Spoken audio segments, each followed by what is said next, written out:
Outstanding performance पे भी रहा, दिल्ली का बेस्ट प्लेयर अवार्ड भी मिला। अच्छा। लेकिन वो गेम अलग था और आज का गेम अलग है। तो वो मिट्टी पे होता था, आज गेम में चेंजेस हो गए हैं। अगर हम अल्टीमेट को लीग देखते हैं बिल्कुल बिल्कुल। तो उसमें वजीर आ चुका है, वजीर का एक अलग इम्पैक्ट है। वजीर के साथ साथ एक पावर प्ले आया है, वो डिपेंड करता है अटैकिंग टीम कब लेगी, उसके कोच या उसके कैप्टन के ऊपर डिपेंड करता है कि वो कब लेगा। उस टाइम पे वो बेस्ट बैच पे उसे इम्प्लीमेंट करते हैं और मिनिमम टाइम में उसे आउट करने के लिए कोशिश करते हैं ताकि उसका एडवांटेज उनकी टीम को मिले।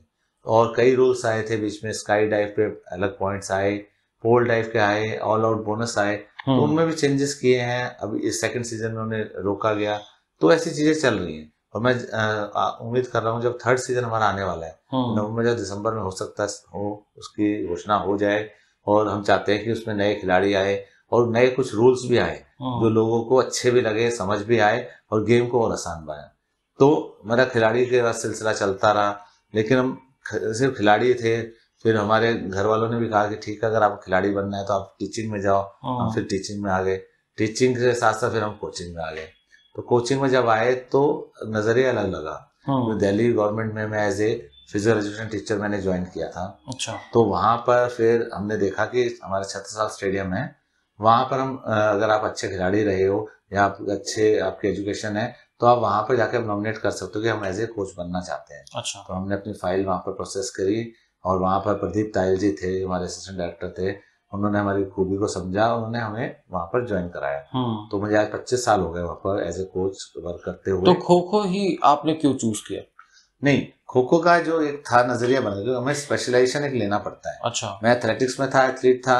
एथलीट के बाद जब हमारे जो नए टीचर उन्होंने हमें खो खो की तरफ कर दिया। अच्छा। मैं होता कबड्डी भी ले लेता, हो सकता वॉलीबॉल लेता, कोई भी गेम ले सकता है, लेकिन आप लोगे एक ही गेम। हाँ। अगर आप दो नाव में पाँव रखोगे तो गिरोगे। तो हमने फिर खो खो को कर लिया, क्योंकि जो हमारे टीचर ने समझाया हमने उसी को समझा। क्योंकि भाई सबसे बड़ी जर्नी तो हमारे टीचर है। माँ बाप ने हमें जन्म दिया है, लेकिन जो हमारी परवरिश कर रहा है, जो हमारा टीचर है, वही हमें तैयार कर रहा है। तो उन्होंने हमें समझाया कि गेम में बहुत है, जबकि कोई उसमें हम कह सकते हैं उस टाइम पे कोई इंडिया लेवल पे कोई स्कोप भी नहीं था, लेकिन हमें गेम अच्छा लगा, अट्रैक्टिव था। आप आज जाओ पूरे इंडिया में चले जाओ, कहीं भी चले जाओ, किसी गाँव में आप बड़े बूढ़े से पूछो तो सबसे पहले जरूर कहेगा कि मैंने हाँ ये गेम खेला हुआ है। बिल्कुल। तो ये चीज थी, तो हमें भी अच्छा लगा और उसमें कोई खर्चा नहीं था।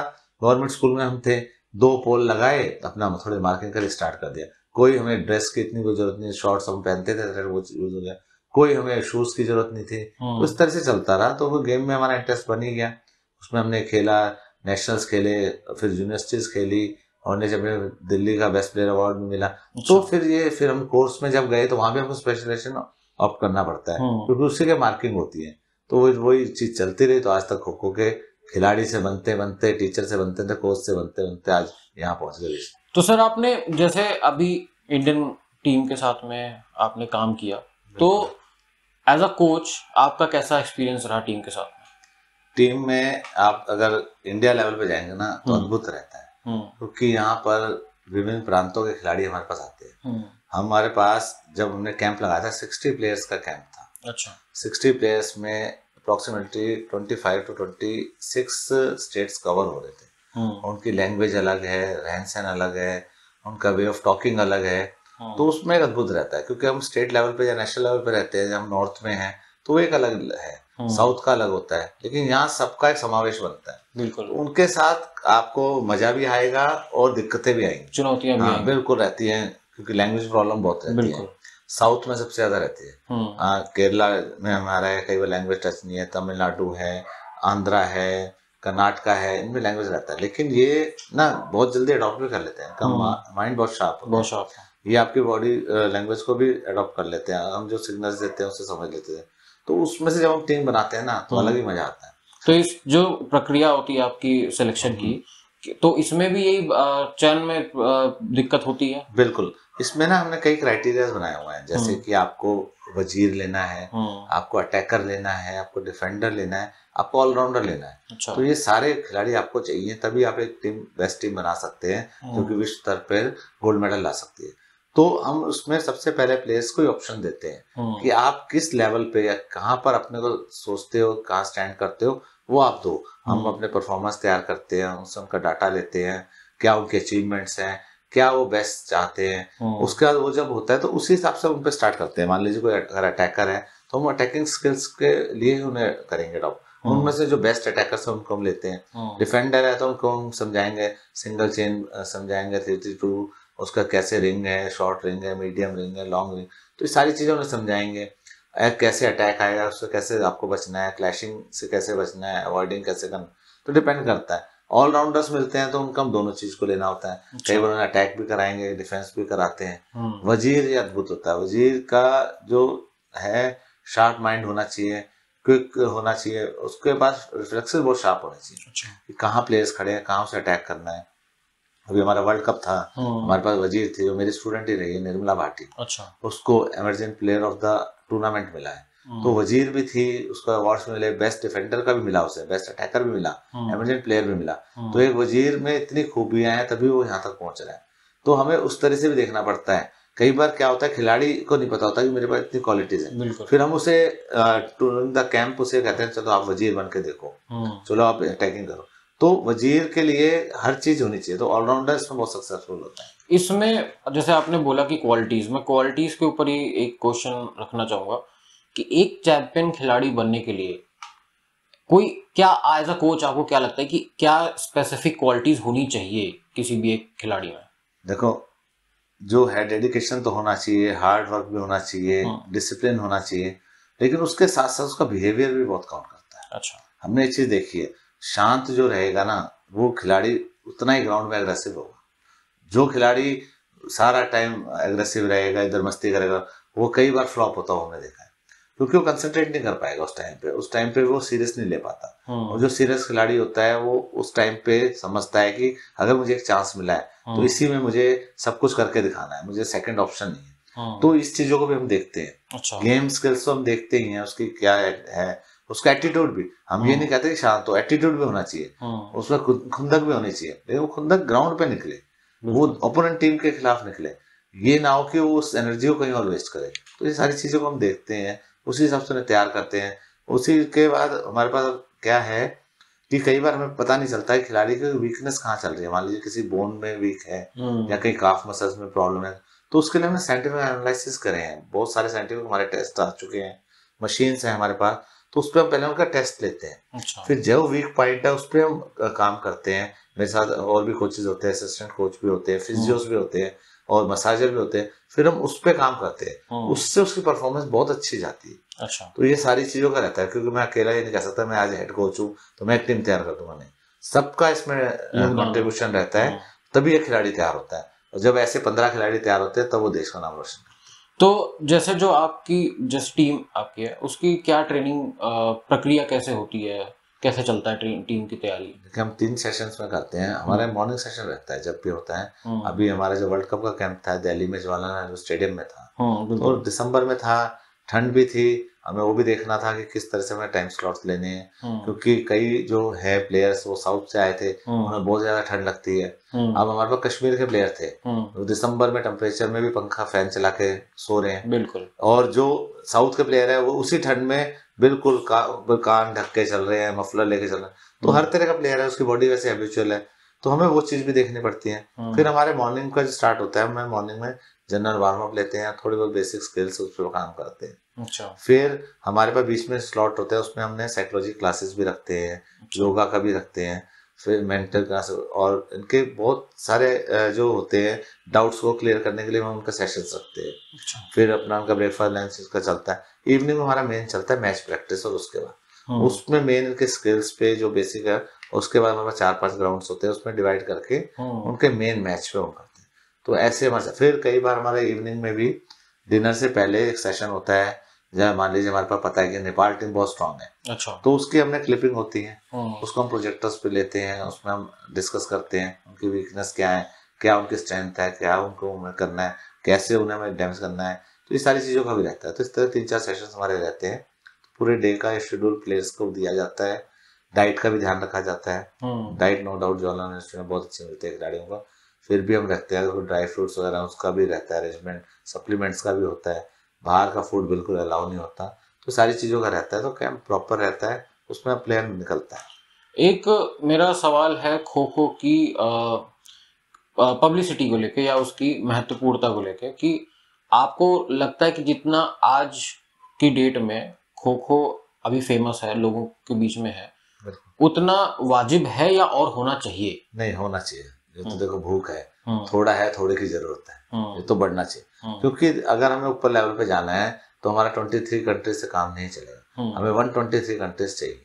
क्योंकि हमें ओलंपिक में भी अपनी दावेदारी पेश करनी है, देश को मेडल दिलाना है, तो उस टाइम पर यह होना चाहिए कि इस गेम को हम नहीं, पूरा देश चाह रहा है, पूरा देश का पूरा वर्ल्ड चाह रहा है। ये नहीं होना चाहिए कि हम अपने स्टेट्स में उसे लिए बैठे हुए हैं। बिल्कुल। अभी हमारा एक वर्ल्ड कप हुआ है, कई हमने खेल ऐसे देखे हैं, वर्ल्ड कप हो गया, ये हो गया, लास्ट है, और हम शांत बैठते थे। नहीं, हमारा वर्ल्ड कप होते हमने उसके पे एनालिसिस किया, मीटिंग्स हमने करी, उसमें हमने उनके प्लेयर्स की भी स्ट्रेटेजी देखी, क्या उनकी वीकनेस थी वो नोट करी। भाई हमने सब मैचेस जीते हैं, 4 हमारी सेंचुरीज रही, 6 मैचेस मुझे मिले थे एज ए टीम के साथ। उसमें हमने वर्ल्ड रिकॉर्ड भी बनाया, 175 का रिकॉर्ड भी बना है, क्योंकि हम कह सकते हैं कपिल देव ने भी बनाया था 1983 में, हमने भी बनाया उस वर्ल्ड कप। लेकिन ऐसा नहीं है कि हम नहीं चाहते वो रिकॉर्ड टूटेंगे, लेकिन हम ये चाहते हैं कि वहां पर भी हमारे जो 2 मैचेस थे उसमें सेंचुरी क्यों नहीं हुई, बिल्कुल, क्या वीकनेस रही, या कहाँ पर अटैक हमारा स्लो हो गया। क्योंकि जैसे कंपटीशन ऑफ लेवल बढ़ता है,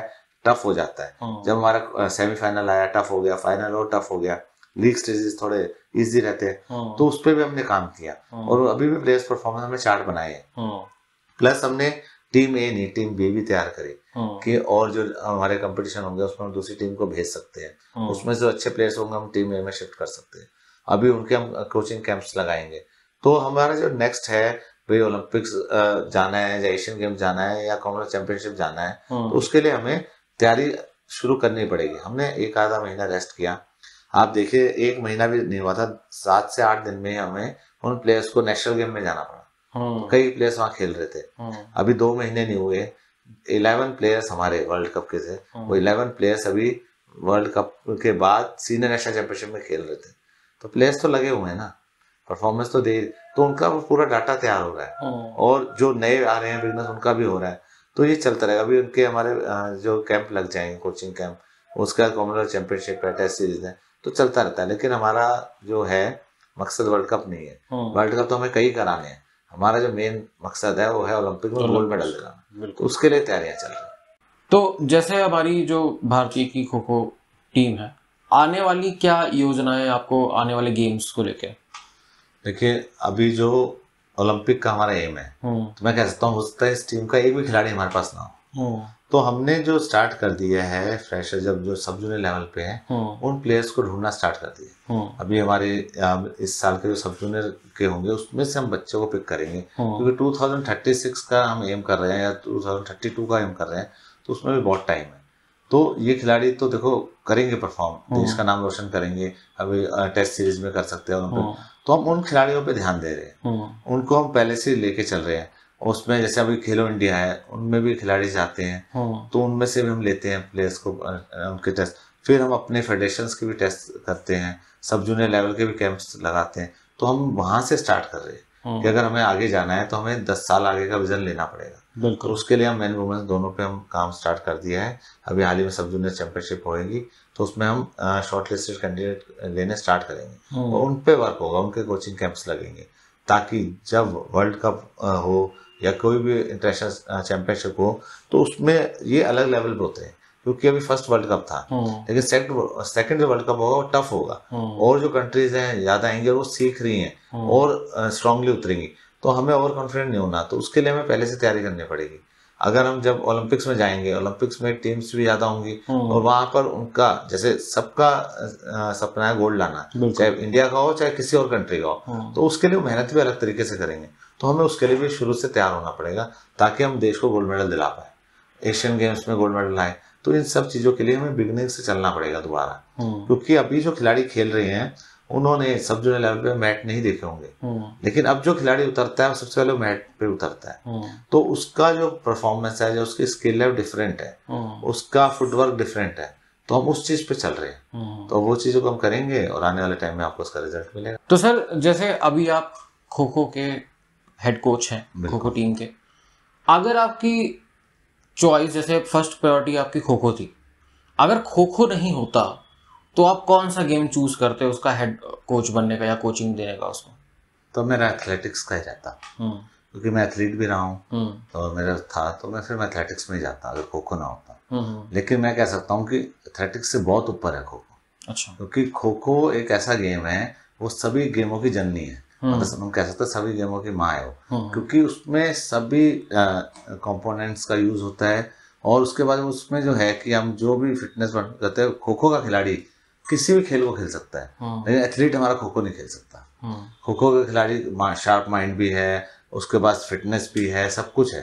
उसके बाद आप एथलीट्स में आप दिल्ली में उठाओ या कहीं भी उठाओ इंडिया में, आपके क्रॉस कंट्री या उसमें लॉन्ग डिस्टेंस में खो खो के बहुत खिलाड़ी मिलेंगे जो मेडल ला रहे हैं। क्योंकि स्टेमिना ये है, क्योंकि इतनी बार आपको उठना है, भागना है, शॉर्ट डिस्टेंस में करना है, आपको 2-2 मीटर की स्प्रिंट्स लेनी है, पोल टर्न करके डाइव लेनी है, स्किल्स लेनी।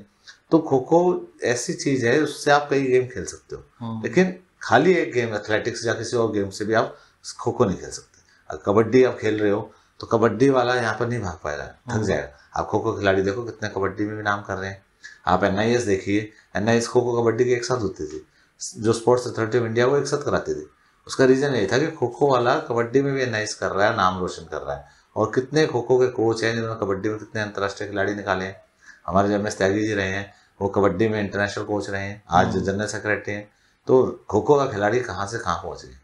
तो मैं कह सकता हूँ कि खो खो नहीं होता तो मैं एथलेटिक्स लेता, लेकिन अगर कुछ भी ना होता तो फिर सुमित भाटिया खो जाता, फिर कुछ भी ना होता। क्योंकि 3,000 PETs है हमारे दिल्ली में, तो उसमें पता ही नहीं किसी को कौन कहाँ है। 3 हम कोच हैं, सारे दिल्ली को पता है। तो ये अगर खो खो ना होता तो हम भी ना होते, और यहाँ भी ना होते। जब भी हमें मौका मिलेगा गोल्ड मेडल जरूर मिलेगा, ये मैं आपको वादा करके जा रहा हूँ आज इस प्लेटफॉर्म पे।